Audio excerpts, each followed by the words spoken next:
சாரீஸ் பத்தின எந்த ஒரு அப்டேட்டுமே கிடையாது. நேற்று ரெடி ஆகி வந்தோம் நம்ம எதுவும் வீடியோஸ் நியூ கலெக்ஷன்ஸ் அப்டேட் பண்ணலாம்னு சொல்லிட்டு.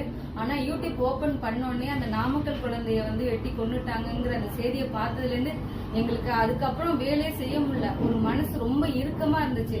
ஏன்னா அந்த 10 வயசு குழந்தைய அவர் என்ன பாடுபட்டிருக்கோம், அது எவ்வளவு வழியில துடிச்சிருக்கோம், அது நினைச்சு அவங்க அப்பா அம்மா எவ்வளவு வேதனைப்பட்டிருப்பாங்கன்னு நினைச்சு நேத்தில இருந்து இன்னைக்கு காலையில வரையும் அதோட தாக்கம் எங்ககிட்ட இருந்துட்டு தான் இருக்கு. இதே பாத்தீங்கன்னா இது முன்னோடி காலகட்டத்துல எல்லாம் நம்ம இருந்திருக்கோம். இது 90s கிட்ஸ் தான் நாங்களாம். பக்கத்து தெரு வரையும் போய் விளையாடுவோம். ஆனா இப்படிலாம் எதுவும் கிடையாது. இப்ப பாத்தீங்கன்னா அடிக்கடி இதே நியூஸ் தான். 4 வயசு பிள்ளை, 3 வயசு பிள்ளை, 10 வயசு பிள்ளை ஏன் இந்த சூழ்நிலை வளர்றாங்க அப்படின்னு எனக்கு ஒண்ணுமே தெரியல. பொம்பளை பிள்ளைங்களை வளர்க்கறதுக்கு ஒரு பெரிய சேலஞ்சிங்கான விஷயமா இருக்கு. அதனால பேரண்ட்ஸ் யாருமே உங்க கண்காணிப்பு இல்லாம பிள்ளைங்களை எதிர்த்து விடு, பக்கத்து விடு அப்படின்னு சொல்லிட்டு விளையாட அனுப்பாதீங்க. இப்ப பாத்தீங்கன்னா குழந்தைங்களை யாருமே குழந்தையாவே பார்க்க ரெடியாவே இல்லை. அது வந்து போன் பார்த்துட்டு என்னென்ன ட்ரை பண்ணலாம் அப்படின்னு சொல்லிட்டு தான் அவங்க எல்லாமே பார்த்து கத்துக்கிறாங்க. அதனால போன்